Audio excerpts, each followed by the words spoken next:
This demonstration is designed to show you how to use ProQuest effectively. What you're going to do is you're going to start out going to the Manhattanville College Library homepage. The address is http://www.mville.edu/library. You're going to be at the library homepage, and what you're going to do is you're going to click Databases. If you were to access the databases from off campus, what you will be asked is, once you select a database, you will have to put in your username and password. Username is usually your last name, and your password is your ID number without the 3 initial zeros. This demonstration is going to focus on using ProQuest. So at the library homepage database page, please click ProQuest Direct.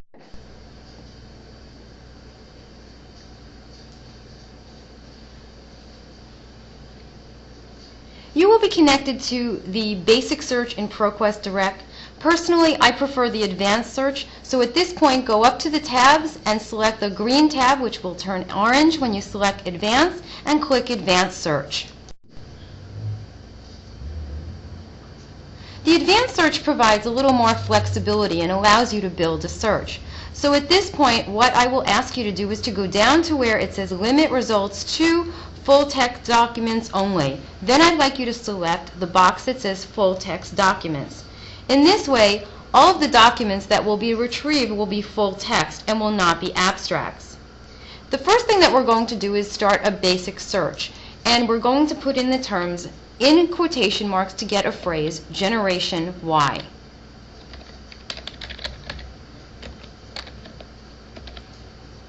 Then what you're going to do is you're going to click Search. What that search will do is we'll pull up any references or sources or articles that will appear with the words or the phrase Generation Y. And as you will see in this search, 1,347 articles came up. What I'd like you to do is to go back again and do another search.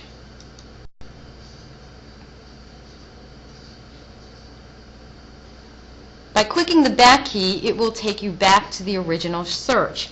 What I'd like you to do at this point is to type in quotation marks, echo boomers,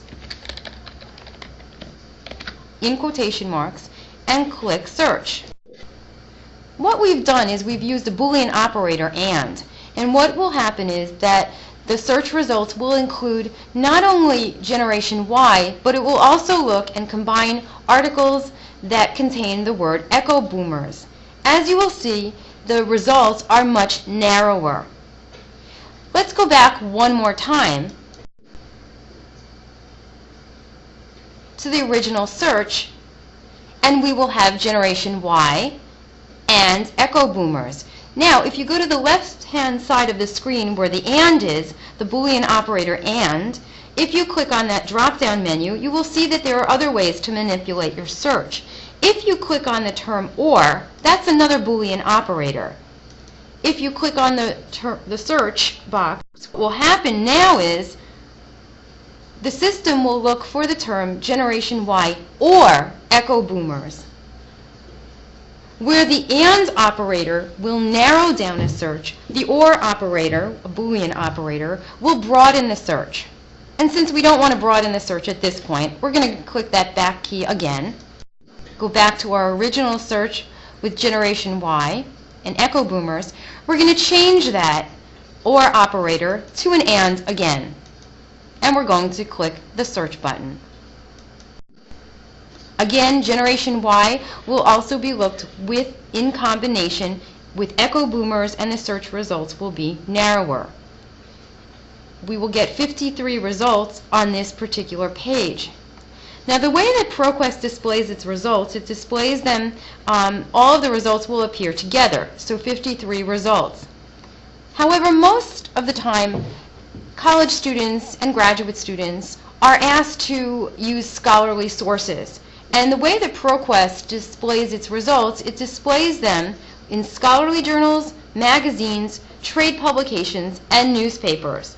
So I always suggest to students that they begin their search by looking at scholarly journals, because scholarly journals tend to have more substance to them. They're usually from more credible sources and written by scholars in the field. So it's always a good idea to start your search in scholarly journals first. By clicking the tab Scholarly Journals, the search results will go from 53 to 2. So out of those 53 sources, only 2 of them are scholarly journals. In order to view your results, what you will need to do is you will need to click on the title. If you click on the title of the source, it will come up. By clicking on the title, we will see the article in HTML format.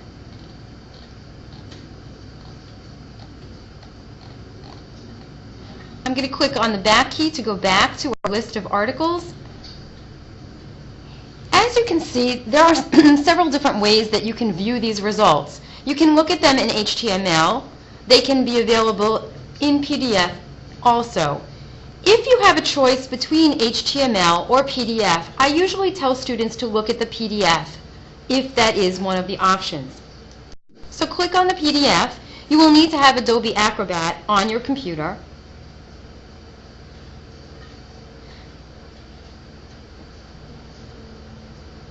Now I'll tell you the reason why I like the PDF if it's available. I'm just going to make this a little bit larger on the screen. The reason that I like it larger is so that I can see it. The reason that I like it in PDF is because it looks as though it is a photocopy of the article. What's nice about ProQuest Direct is in the left-hand corner, it will tell you the bibliographic information as well as which database on ProQuest it came from. In this case, it's coming from Wilson Education Abstracts on ProQuest Direct. As you see, it looks as though it's a photocopy of the article, which is really important when it comes to citation purposes because it will have the page number that the article appears on, which is really very, very helpful if you are going to cite this article within a paper. This way here, whether you're using MLA or APA, the citation can appear, the page number can appear with the author's name, and it makes it much easier for citation purposes. And as you can see, it looks like the photocopy. Another reason that I like it is, as you can see in this article, there are several pictures, and it comes out much better than if it's in an HTML version. So what we're going to do is we're going to go back to our results.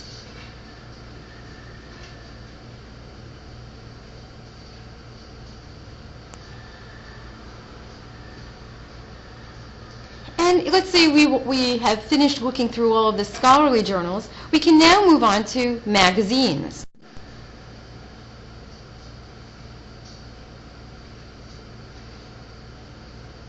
There are 5 articles in magazines, reputable magazines.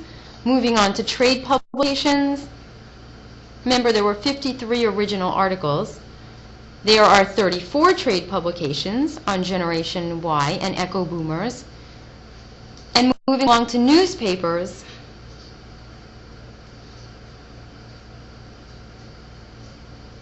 you'll see that there are 10. So basically, that's how you would go ahead and do a search.